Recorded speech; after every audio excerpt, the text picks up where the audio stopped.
Explain the main features of Greek political thought. Greek political థాట్‌కి సంబంధించి main ఫీచర్స్‌ని explain చేయమని అడిగాడు. ఆల్రెడీ దీనికి సంబంధించినటువంటి మ్యాటర్‌ని మనం ఆల్రెడీ ఫస్ట్ క్వెషన్‌లో డిస్కస్ చేసాం. సో, కాబట్టి ఇక్కడ మనకు చాలా ఈజీగానే ఉంటుంది.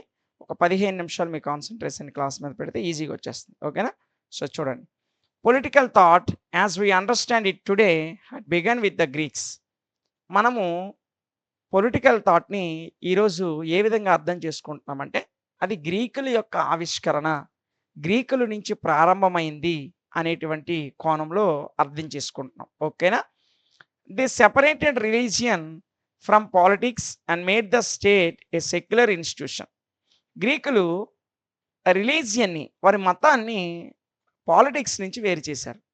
అంతేకాకుండా made the state a secular institution. వారు నివసిస్తున్న స్టేట్‌ని ఒక సెక్యులర్ ఇన్‌స్టిట్యూషన్‌గా ఏర్పాటు చేసుకున్నారు. Next they were rational and open minded people. వారందరూ కూడా రేషనల్ మరియు ఓపెన్ మైండెడ్ పీపుల్ అన్నమాట. ఎవరు? గ్రీకులు. They had a great passion for criticism and terrible hearted for loss thinking as Barker said. ఇక్కడ మనం జాగ్రత్తగా చూసుకున్నట్లయితే గ్రీకులందరూ కూడా గ్రేట్ ప్యాషన్ ఫర్ క్రిటిసిజం, క్రిటిసిజానికి సంబంధించి ఒక అత్యున్నతమైన ప్యాషన్‌ని కలిగి ఉండేవారు. And terrible hearted for loss thinking, లాస్ థింకింగ్‌కి సంబంధించి చాలా టెర్రిబుల్‌గా హేట్ చేసేవారు.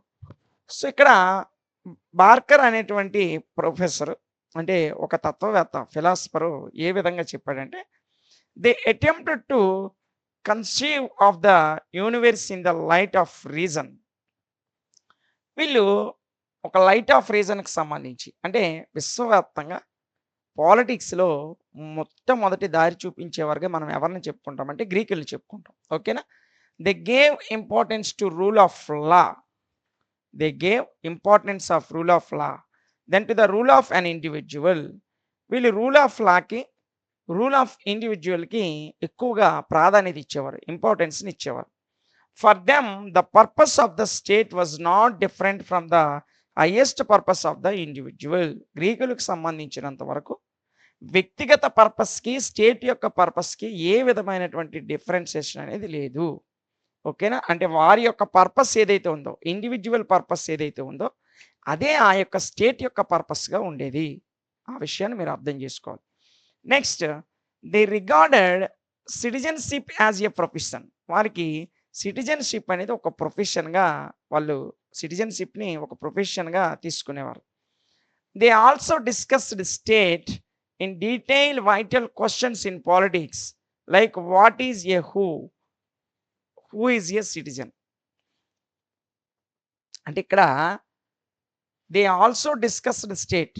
వాళ్ళు స్టేట్ అంటే ఏంటి అనేటువంటి అంశం మీద డిస్కస్ చేసేవారు. అదేవిధంగా in a detail vital questions in politics. పాలిటిక్స్‌లో కొన్ని ప్రధానమైనటువంటి క్వెషన్స్ ఏసుకునేవారు. దానికి ఉదాహరణగా మనం ఏం చెప్తామంటే, what is state? Who is a citizen? What are the features of an ideal state? What is the relation between the individual and the state etcetera. ఇలాంటి ప్రశ్నలన్నీ కూడా గ్రీకులు డిస్కస్ చేసేవారు. ఈ ప్రశ్నలు వేసుకొని ఆ అంశాల మీద డిస్కస్ చేసేవారు. ఓకేనా?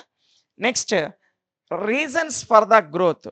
గ్రీకులకు సంబంధించి వారి గ్రోత్‌కి సంబంధించిన రీజన్స్ మనం చూసుకున్నట్లయితే, these then are the important reasons for the growth of political thought in Greece. గ్రీస్‌లో పొలిటికల్ థాట్ అనేది గ్రోత్ అవ్వడానికి, అభివృద్ధి చెందడానికి కారణాలేంటంటే, ఈ కిందన కొన్ని కారణాలు మెన్షన్ చేశాం.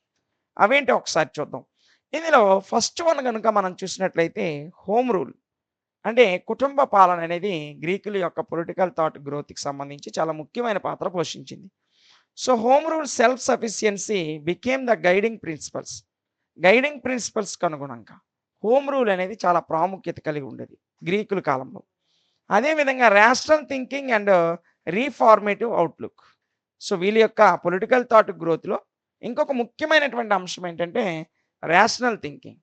అదేవిధంగా ఫార్మేటివ్ అవుట్‌లుక్. ఓకేనా? నెక్స్ట్ దే మేడ్ ఏ డిసప్ they made a dispassionate study of a different systems and laid down some general principles. కొన్ని సాధారణ సూత్రాలకు అనుగుణంగా వాళ్ళందరూ కూడా dispassionate study of different systems, వివిధ రకాల సిస్టమ్స్కి సంబంధించి ఒక కూలంకసమైనటువంటి స్టడీని, అధ్యయనాన్ని కలిగి ఉండేవారు. Next, they had abundant for self respect and హ్యాటెడ్ ఫర్ ఇమిటేషన్స్. వాళ్ళు ఒక సెల్ఫ్ రెస్పెక్ట్ని కలిగి ఉండేవారు, ఇమిటేషన్ని ఎక్కువగా ఇష్టపడేవారు కాదు. City states like Athens and Sparta developed unique centres of the growth of political thought. So political థాట్కి సంబంధించి అభివృద్ధి చెందినటువంటి సిటీ స్టేట్స్గా మనము ప్రధానంగా ఏథెన్స్ మరియు స్పార్టాల్ని ఈ అభివృద్ధి చెందిన కేంద్రాలుగా చెప్పుకుంటాం గ్రీకుల కాలానికి. So great writers like Socrates, Plato and Aristotle became its founding fathers.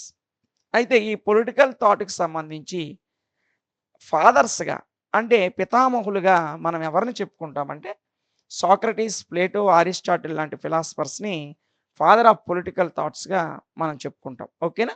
Next, Greeks were gifted with a clear, flexible and excellent language quite suitable to express their subtle. గ్రీకులు ఒక క్లియర్, ఫ్లెక్సిబుల్, ఎక్సలెంట్ లాంగ్వేజ్, అంటే చాలా స్పష్టంగా, చాలా స్థిరంగా, ఎటువంటి మార్పులు చేర్పులకు లోను కాకుండా వారికి సూట్ అయ్యేటువంటి, వారి ఎక్స్ప్రెషన్కి సూట్ అయినటువంటి ఒక ఎక్సలెంట్ లాంగ్వేజ్ని గ్రీకులు కలిగి ఉండేవారు. And serine and pregnant thoughts, అంటే ఇక్కడ ప్రాముఖ్యమైనటువంటి ఆలోచనలు. సో వారి ఆలోచనలు, అభిప్రాయాలు, వారి విషయాలు, వీటన్నిటినీ మనం చూసుకున్నట్లయితే దానికి సూట్ అయ్యేటువంటి సూటబుల్ ఎక్స్ప్రెషన్స్ అంటే వారి అభిప్రాయాలను ఎక్స్ప్రెస్ చేయడం, వాళ్ళ థాట్స్, ఆలోచనలు ఎక్స్ప్రెస్ చేయడం, వీటన్నిటిని ఎక్స్ప్రెస్ చేయాలంటే ఒక క్లియర్ కట్ లాంగ్వేజ్ ఉండాలి, ఒక ఫ్లెక్సిబుల్ లాంగ్వేజ్ ఉండాలి, ఒక ఎక్సలెంట్ లాంగ్వేజ్ అనేది ఉండాలి. అది వారు కలిగి ఉన్నారు, ఎవరు, గ్రీకులు కలిగి ఉన్నారు. అందుకే అది వాళ్ళ యొక్క గ్రోత్కి, అంటే ఈ పొలిటికల్ థాట్ యొక్క గ్రోత్కి సంబంధించి ప్రధానమైనటువంటి కారణంగా ఈ యొక్క లాంగ్వేజ్ అనేది ఒక ముఖ్యమైన విషయంగా నిలిచింది. ఓకేనా. నెక్స్ట్, దీని యొక్క ఫీచర్స్ ఏంటో ఒకసారి చూద్దాం. The following are the unique features of Greek political thought. ఈ గ్రీక్ పొలిటికల్ థాట్స్లో ప్రధానంగా మనం ముఖ్యమైన ఫీచర్స్గా ఏం చెప్పుకుంటామంటే, ముందు స్టేట్ నాన్న. ఫస్ట్ ఫీచర్ ఏంటి, స్టేట్. గ్రీకులకు సంబంధించి స్మాల్ సిటీ స్టేట్స్ అనేవి ఉండేవి. సో అవేంటి ఒకసారి చూద్దాం. State according to Greeks was a man made institution. గ్రీకుల ప్రకారము స్టేట్ అంటే ఒక మ్యాన్ మేడ్ ఇన్స్టిట్యూషన్, అంటే వ్యక్తుల చేత నిర్మించబడినటువంటి వ్యవస్థనే స్టేట్ అని పిలిచేవారు. There was no place for divinity of force in the establishment of the state. ఈ స్టేట్కి సంబంధించి ఏ విధమైనటువంటి ప్లేస్ కానీ, ఏ విధమైనటువంటి ఒక ప్రాంతం కానీ కల్పించడం అనేది జరగలేదు. So they believed that the state came in to existence for the sake of life and continue to exist for the sake of good life.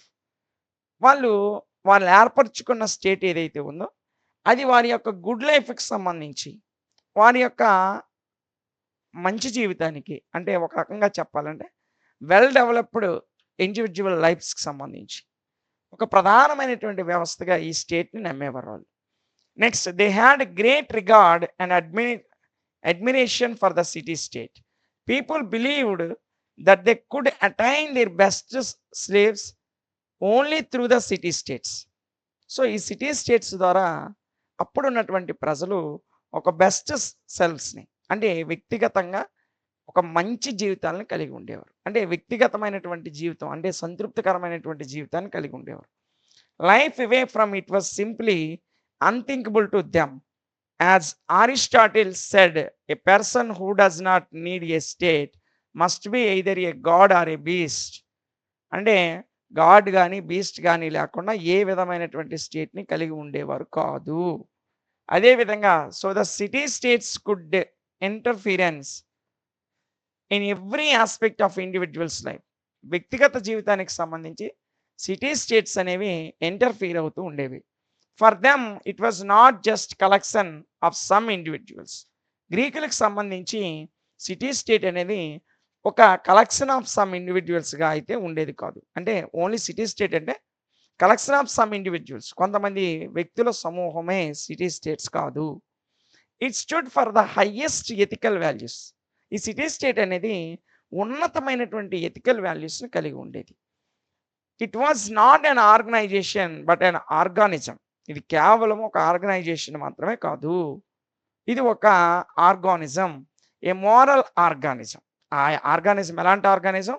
ఒక నీతితో కూడినటువంటి ఒక మోరల్ ఆర్గానిజం. ఈ మాటలు ఎవరు చెప్పారంటే బండారి అనేటువంటి ప్రొఫెసర్ చెప్పాడు. ఓకేనా. Next, A manner of life. వాళ్ళ యొక్క ఈ సిటీ స్టేట్ అనేది ఒక మేనర్ ఆఫ్ లైఫ్, జీవితానికి సంబంధించిన ఒక జీవన విధానం. It became their community a true commonwealth of republic. Above all the Greeks developed the concepts of justice, freedom, state government, political obligation, democracy and sovereignty. వాళ్ళు జస్టిస్ని కలిగి ఉండేవారు, ఫ్రీడమ్ని కలిగి ఉండేవారు, స్టేట్ గవర్నమెంట్ పాలిటిక్స్ని, ఆబ్లిగేషన్ ఆఫ్ డెమోక్రసీని, అదేవిధంగా సావరింటీ సార్వభౌమాధికారాన్ని గ్రీకులు ఆ కాలంలోనే కలిగి ఉండేవారు. ఓకేనా. నెక్స్ట్ ఫేచర్ వచ్చేసి సిటిజన్షిప్, పౌరుషత్వం. ఓకేనా. వారు ఏ ప్రాంతానికి చెందినవారో దేశ పౌరుషత్వం అంటాం కదా. సో ఆ పౌరుషత్వం కూడా ఇక్కడ మెయిన్ ఫీచర్గా గ్రీకుల యొక్క పొలిటికల్ థాట్లో మనం చెప్పుకుంటాం. Citizenship set that a real citizen is one who actively participate in justice and legislation. ఎవరైతే జస్టిస్లోను లెజిస్లేషన్లోను యాక్టివ్గా పార్టిసిపేట్ చేస్తారో వారినే సిటిజన్గా గుర్తించేవారు. ఓకేనా. Next, Pericles and said that who does not evince any interest in public affairs is a useless character. ఇక్కడ మీరు పెరిక్లెస్ చెప్పినటువంటి మాటలు చూస్తున్నారు. ఈ పెరిక్లెస్ ఒక మాట అన్నాడు, ఎవరైతే పొలిటికల్ ఇంట్రెస్ట్లో పబ్లిక్ అఫైర్స్లో ఇంట్రెస్ట్ చూపించరో వారిని ఒక యూజ్లెస్ క్యారెక్టర్గా చూసేవారు. ఎప్పుడు? ఏన్షియంట్ గ్రీక్, ప్రాచీన గ్రీకుల కాలంలో. According to Greek citizenship was the capacity to rule and to be ruled. అంటే నియమాలకు అనుగుణంగా వారికి వారే రూల్స్ అండ్ రెగ్యులేషన్స్ పెట్టుకొని rule and to be ruled, అంటే రూల్స్ పెట్టుకొని పరిపాలించుకునేవారు. ఆ రూల్స్కి అనుగుణంగా పరిపాలించారు. అంటే రూల్స్ ఏర్పాటు చేసేది సిటిజన్లే, ఆ రూల్స్ చేత తమను తాము పరిపాలించుకునేది కూడా వారే. సో ఇది గ్రీక్స్ యొక్క citizenship. They took it is a duty as well as profession. వాళ్ళు ఈ సిటిజన్షిప్ని ఒక డ్యూటీగా, అంటే ఒక విధిగా మరియు ఒక ప్రొఫెషన్, ఒక వృత్తిగా భావించేవారు. ఓకేనా. Next, military training was imposed a qualification for enjoying citizenship rights. Military training అనేది సిటిజన్షిప్ని ఎంజాయ్ చేయడానికి ఒక క్వాలిఫికేషన్గా నిలిచింది. Next, for that reason women, workers and slaves are denied the political rights. ఈ మిలిటరీ ట్రైనింగ్ ఉమెన్స్కి కానీ, వర్కర్స్కి కానీ, స్లేవ్స్ బానిసలకు కానీ ఉండేది కాదు. అందువలన వీళ్ళకి పొలిటికల్ రైట్స్ అనేవి ఇవ్వబడలేదు. సిటిజన్ ఎవరైతే వాళ్ళకే పొలిటికల్ రైట్స్ ఉంటాయి గ్రీకుల కాలంలో. సో వీళ్ళు సిటిజన్షిప్ పొందాలంటే మిలిటరీ ట్రైనింగ్ వాజ్ ఇంపోజ్డ్. అంటే వాళ్ళు మిలిటరీ ట్రైనింగ్కి, అంటే శిక్షణాపరమైనటువంటి రక్షణకు సంబంధించినటువంటి శిక్షణా బాధ్యతలు కలిగి ఉండాలి. సో వీళ్ళకి అవి కల్పించలేదు కాబట్టి వీళ్ళకి పొలిటికల్ రైట్స్, అంటే గ్రీకుల్లో సిటిజన్స్, ఫ్రీ మెన్స్కి మాత్రమే సిటిజన్షిప్ ఉండేది. ఉమెన్స్కి కానీ, వర్కర్స్కి కానీ, స్లేవ్స్ బానిసలకు కానీ ఉండేది కాదు. ఓకేనా. Next, the Greeks thus developed the concept of limited citizenship. గ్రీకులు లిమిటెడ్ సిటిజన్షిప్ అనే కాన్సెప్ట్ని డెవలప్ చేశారు. అంటే కొంతమందికి మాత్రమే పౌరుషత్వము, మిగతా వారు బానిసలకు కానీ, స్త్రీలకు కానీ, వర్కర్లకు కానీ సిటిజన్షిప్ లేదు అనేటువంటి ఒక లిమిటెడ్ సిటిజన్షిప్ అనే కాన్సెప్ట్ని డెవలప్ చేశారు. But it is surprising to note that Plato in his republic gave equal rights to both men and women. కానీ దీనికి వ్యతిరేకంగా ఆశ్చర్యకరమైనటువంటి ఒక విషయం, ప్లేటో తన రిపబ్లిక్ అనే గ్రంథంలో ఒక అద్భుతమైనటువంటి మాట రాశాడు. ఏమని రాశాడంటే, equal rights to both men and women, స్త్రీలకి పురుషులకి సమాన హక్కులు కల్పించాలి అని చెప్పి ప్లేటో రాసినటువంటి రిపబ్లిక్ గ్రంథంలోని మాటలు ఆశ్చర్యానికి గురిచేస్తాయి. సో అప్పుడు గ్రీకులు లిమిటెడ్ సిటిజన్షిప్ కాన్సెప్ట్తో ఉంటే, అప్పటి కాలానికి చెందినటువంటి ప్రముఖ ఫిలాసఫర్గా మనం చెప్పుకునే ప్లేటో గారు ఏం చెప్పారంటే, republic have give equal rights to both men and women. ఒక రిపబ్లిక్ కంట్రీ కానీ, రిపబ్లిక్ స్టేట్ కానీ ప్రజల్లో స్త్రీలకి పురుషులకి సమాన హక్కులు కల్పించాలి అని ఆయన తన గ్రంథంలో రాయడం జరిగింది. ఓకేనా. Next open living. గ్రీకులకు సంబంధించి వారి యొక్క పొలిటికల్ థాట్‌లో ప్రధానమైనటువంటి మెయిన్ ఫీచర్‌గా ఈ ఓపెన్ లివింగ్ గురించి మనం చెప్పుకుంటాం. ఏంటి ఓపెన్ లివింగ్ అంటే, ancient Greeks spent much of their time in the assembly or market place. చాలామంది గ్రీకులు వారి యొక్క టైంలో చాలా ఎక్కువ టైము అసెంబ్లీలో గాని, మార్కెట్ ప్లేస్‌లో గాని గడిపేవారు. ఓకేనా. Next for them there was not much difference between their public and private interest. వారికంటూ పబ్లిక్ ఇంట్రెస్ట్ గాని, ప్రైవేట్ ఇంట్రెస్ట్ గాని, వ్యక్తిగత జీవితానికి, సమాజ జీవితానికి ఏ విధమైనటువంటి తేడాలు, పెద్ద డిఫరెన్స్ అనేది ఉండేది కాదు గ్రీకుల కాలంలో. The Greek word to live, Greek పదమైనటువంటి టు లివ్ అనే పదం యొక్క అర్థం ఏంటంటే, take a part in community life. Community లైఫ్‌లో ఒక భాగం కావడమే టు లివ్ అనే పదానికి, గ్రీక్ పదానికి అర్థం. ఓకేనా. Next city states their school, church, ethical institution and everything. గ్రీకులకు సంబంధించినంత వరకు సిటీ స్టేట్ అనేది వారికి ఒక స్కూల్‌గా, చర్చ్‌గా, ఎథికల్ ఇన్‌స్టిట్యూషన్‌గా, ఎవ్రీథింగ్ సర్వస్వంగా వాళ్ళు భావించేవారు. ఓకేనా. Next in short they had no personal or private lives. వాళ్ళకి సంబంధించి ఏ విధమైనటువంటి పర్సనల్, ప్రైవేట్ లైఫ్స్ అనేవి ఉండేవి కాదు. ప్రైవేట్ జీవితాలు, వ్యక్తిగత జీవితాలు గ్రీకులకు ఉండేవి కాదు. So Aristotle said that man is not only A social animal but also a political animal. Aristotle లాంటి గొప్ప ఫిలాసఫర్ చెప్పిన మాట ఏంటంటే, మనిషి సాంఘిక జీవి మాత్రమే కాదు, not only social animal but also political animal, రాజకీయ పరమైనటువంటి జీవి కూడా అని అరిస్టాటిల్ గారు చెప్పారు. So the state and society became one for the Greeks. So state అయినా, సొసైటీ అయినా గ్రీకులకు ఒక్కటే. ఓకేనా. నెక్స్ట్ ఫీచర్ ఏంటో చూడండి, లాస్. మరి గ్రీకులకు సంబంధించి చట్టాలు ఏ విధంగా ఉండేవి? Greeks gave utmost importance to laws. గ్రీకులు చట్టాలకి అత్యధిక ప్రాధాన్యతనిచ్చేవారు. To them virtue, wisdom and customs were the source of law. ఈ చట్టానికి సోర్సెస్‌గా ఏముండేవంటే, వారి యొక్క విర్చ్యూస్ గాని, వారి యొక్క విజ్డమ్ గాని, వారి యొక్క కస్టమ్స్ గాని, వారికి సంబంధించిన చట్టాలు రూపకల్పన చేయడంలో సోర్సెస్‌గా ఉపయోగపడేవి. ఓకేనా. Next one. ఇక ఇందులో మనం చూస్తున్నట్లయితే laws represented the constitutional consciousness. ఈ చట్టాలనేవి కాన్స్టిట్యూషనల్ కాన్షియస్నెస్ అంటే రాజ్యాంగపరమైనటువంటి పరిజ్ఞానాన్ని కల్పించేవి. Plato even wrote a book entitled the laws. ఈ చట్టాలకు సంబంధించి ద లాస్ అనేటువంటి ఒక పుస్తకాన్ని ప్రముఖ ఫిలాసఫర్ అయినటువంటి ప్లేటో రాశాడు. So Greeks strongly believed that the laws were essential for the establishment of a stable state. ఒక స్థిరత్వమైనటువంటి అంటే ఒక స్టెబుల్ స్టేట్‌ని ఏర్పాటు చేయాలంటే ఈ యొక్క చట్టాలనేవి చాలా ఎసెన్షియల్, చాలా ప్రాముఖ్యత కలిగి ఉంటాయి అని గ్రీకులు విశ్వసించారు. ఒక స్టెబుల్ స్టేట్‌ని, ఒక స్థిరమైనటువంటి రాజ్యాన్ని గాని, స్థిరమైనటువంటి దేశాన్ని గాని ఏర్పాటు చేయాలంటే ఈ చట్టాలనేవి strongly believed that the laws were essential. అంటే ఒక స్టేట్‌ని ఎస్టాబ్లిష్ చేయాలంటే చట్టాలనేవి ఎసెన్షియల్ అని గ్రీకులు నమ్మేవారు. ఓకేనా. Next so people should obey the laws whether they were good or bad, right or wrong. ఆ చట్టాలనేవి గుడ్ అయినా, బ్యాడ్ అయినా, రైట్ అయినా, రాంగ్ అయినా గ్రీకులు మాత్రం ఆ చట్టాలకి ఒబే, ఒబే అంటే వినమ్రతతో ఉండేవారు. అంటే ఆ చట్టాలను అంగీకరించేవారు. అవి మంచివవని, చెడ్డవని, రైట్ అవని, రాంగ్ అవని, దానికి వాళ్ళు ఒబే అయ్యి ఉండేవారు గ్రీకులు. ఓకేనా. నెక్స్ట్ వీరి యొక్క జస్టిస్ ఏ విధంగా ఉండేది? గ్రీకుల యొక్క జస్టిస్ ఏ విధంగా ఉండేది? For Greek city states was more an ethical institution than a political institution. గ్రీకుల యొక్క సిటీ స్టేట్ అనేది పొలిటికల్ ఇన్స్టిట్యూషన్ కంటే ఎథికల్ ఇన్స్టిట్యూషన్‌గా ఎక్కువ పేరు పొందింది. They re they regarded political science as a trilogy, a theory of state. వీళ్ళు political సైన్స్‌కి సంబంధించిన అంశాలన్నీ కూడా ఏ విధంగా రిగార్డ్ చేసేవారంటే, అంటే ఏ విధంగా కన్సిడర్ చేసేవారంటే, a trilogy, a theory of state, theory of morality and theory of law. ఈ 3 అంశాలకు సంబంధించిన అంశంగా పొలిటికల్ సైన్స్‌ని భావించేవారు. ఆ 3 అంశాలేంటి? ఒకటేమో థియరీ ఆఫ్ స్టేట్, ఇంకొకటేమో theory of morality, third one వచ్చేసి థియరీ ఆఫ్ లా. ఈ మూడిట్ల యొక్క ట్రయాలజీగా పొలిటికల్ సైన్స్‌ని వీరు కన్సిడర్ చేసేవారు. ఓకేనా. Next in Plato's political philosophy there was no difference between justice, law and morality. Plato యొక్క ఫిలాసఫీ, పొలిటికల్ ఫిలాసఫీకి అనుగుణంగా ఏ విధమైనటువంటి తేడా లేదు. వేటి మధ్య?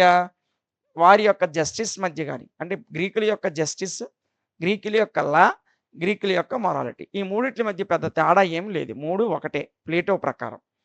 So the subtitle of his famous work 'republic' is concerning justice.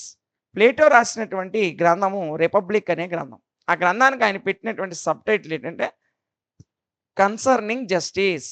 ఏం పెట్టాడమ్మా? Concerning justice. Greeks made no distinction between the state and church. గ్రీకులకి స్టేట్‌కి, చర్చ్‌కి మధ్య ఏ విధమైనటువంటి తేడా లేదు. వాళ్ళకి స్టేటు, చర్చ్ 2 ఒకటే. So there is no conflict between state and individual. కాబట్టి స్టేట్‌కి, ఇండివిడ్యువల్‌కి, వ్యక్తిగతానికి సంబంధించి ఏ విధమైనటువంటి సమస్యలు వచ్చేవి కాదు గ్రీకుల కాలంలో. ఇక ఎడ్యుకేషన్ ఏ విధంగా ఉండేది? గ్రీకుల కాలంలో ఎడ్యుకేషన్ ఏ విధంగా ఉండేది? Socrates, Plato, Aristotle are the greatest teacher of Greece. గ్రీస్‌కి సంబంధించి ఉత్తమమైనటువంటి ఉపాధ్యాయులుగా, గొప్ప ఆచార్యులుగా పేరు పొందిన వ్యక్తులు ఎవరంటే సోక్రటీసు, ప్లేటో, అరిస్టాటిల్. ఓకేనా? Next they regarded the states as a great educational institution.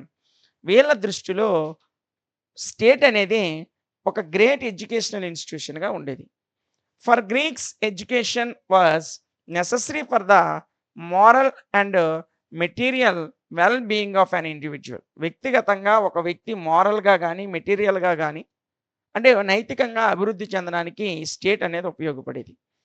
So it was the duty of the eight to provide good education to the people. ఇక్కడ స్టేట్ యొక్క డ్యూటీ ఏంటంటే ప్రజలకు ఒక గుడ్ ఎడ్యుకేషన్, ఒక ఉన్నతమైనటువంటి విద్యను అందించడం. Plato developed the scientific system of the education in his Republic. Plato తాను రాసినటువంటి రిపబ్లిక్ అనే గ్రంథంలో సైంటిఫిక్ ఎడ్యుకేషన్ డెవలప్ చేశాడు. In fact Plato's Republic is described as a masterpiece on education. నిజంగా చెప్పాలంటే ప్లేటో యొక్క రిపబ్లిక్ అనే గ్రంథము ఎడ్యుకేషన్కి సంబంధించి ఒక మాస్టర్ పీస్గా కన్సిడర్ చేయబడింది, గుర్తించబడింది. ఓకేనా? Next importance to man. గ్రీకుల కాలంలో మనిషికి ఏ విధమైనటువంటి, అంటే ప్రతి వ్యక్తికి ఏ విధమైనటువంటి ప్రాధాన్యత ఉండేది? Greeks were external youths. They are very curious and eager to learn about all things. గ్రీకులు సాధారణంగా ఎక్స్టర్నల్ యూత్స్, అంటే యువకులుగా ఉండేవారు. వాళ్ళు ఏ విషయాన్నైనా నేర్చుకోవడానికి క్యూరియాసిటీ కలిగి ఉండేవారు. Eager to learn about all things, అన్ని విషయాలు నేర్చుకోవడానికి ఆసక్తి కలిగి ఉండేవారు. They were a race of seekers. They had abundant faith in reason. రీజన్‌లో అంటే ఏదైనటువంటి ఒక కారణానికి సంబంధించి అబౌడెంట్ ఫెయిత్, అత్యంత విశ్వాసాన్ని కలిగి ఉండేవారు. Thinkers like Pythagoras, Socrates, Plato and Aristotle are some examples. దీనికి ఉదాహరణగా ఏదైనా నేర్చుకోవాలన్నా, కొత్త విషయాలను తెలుసుకోవాలన్నా, ఇలాంటి ఆసక్తి కలిగిన వ్యక్తులకు ఉదాహరణగా పైథాగరస్, సోక్రటీస్, ప్లేటో, అరిస్టాటిల్ లాంటి వ్యక్తుల్ని మనం ఉదాహరణగా చెప్పుకోవచ్చు. They found an order and a system in the universe. వీళ్ళు యూనివర్స్‌కి సంబంధించి ఒక ఆర్డర్‌ని, ఒక సిస్టమ్‌ని కనుగొన్నారు. So they put the man at the centre of the universe. వీళ్ళ ప్రకారము సమస్త విశ్వానికి మానవుడే కేంద్రము. ఓకేనా? Next while other countries created gods, angels and devils, Greeks created the man and made him the crown of creations. చాలా దేశాల్లో దేవుల్ని, దేవతల్ని, దెయ్యాల్ని సృష్టిస్తే గ్రీకులు మనిషిని సృష్టించారు. అంటే మనిషిని సృష్టించారంటే మనిషిని తయారు చేయడం కాదు, ఒక మనిషి ఈ విలువలు కలిగి ఉండాలని చెప్పారు. And made him the crown of creation. ఒక సామ్రాజ్యాన్ని, ఒక వ్యవస్థని గ్రీకులు తయారు చేశారు. ఓకేనా? నెక్స్ట్ కన్క్లూజన్ మనం ఒకసారి చూసినట్లయితే the political thought is very much indebted to the Greeks. గ్రీక్స్కి సంబంధించి పొలిటికల్ థాట్ అనేది చాలా వెరీ మచ్ ఇండెప్టెడ్గా చెప్పుకోవచ్చు. They combined the theory of state with the theory of morals. వీళ్ళు థియరీ ఆఫ్ స్టేట్స్కి సంబంధించి, థియరీ ఆఫ్ మోరల్స్కి సంబంధించి ఈ రెండింటిని కలిపి చూసేవారు. ఓకేనా? Next they gave as much importance to individuals as the state. ఒక స్టేట్‌కి ఏ విధంగా అయితే ఇంపార్టెన్స్ ఇస్తారో, ప్రతి వ్యక్తికి కూడా అదే విధమైనటువంటి ఇంపార్టెన్స్ ఇచ్చేవారు. అయితే they argued that state existed for man and not the man for the state. మనిషి ఎవరైతే ఉన్నారో ఆయనకి ఎక్కువ ప్రాధాన్యత ఇచ్చేవారు. స్టేట్‌కి ఒక రకమైనటువంటి వాల్యూ, మనిషికి ఒక వాల్యూ కాకుండా రెండిట్లకి సమానమైనటువంటి విలువని ఇచ్చేవారు. ఓకేనా? సో, ఇది గ్రీకుల యొక్క పొలిటికల్ డెవలప్‌మెంట్, పొలిటికల్ థాట్ యొక్క గ్రోత్‌కి సంబంధించి పూర్తి వివరణ.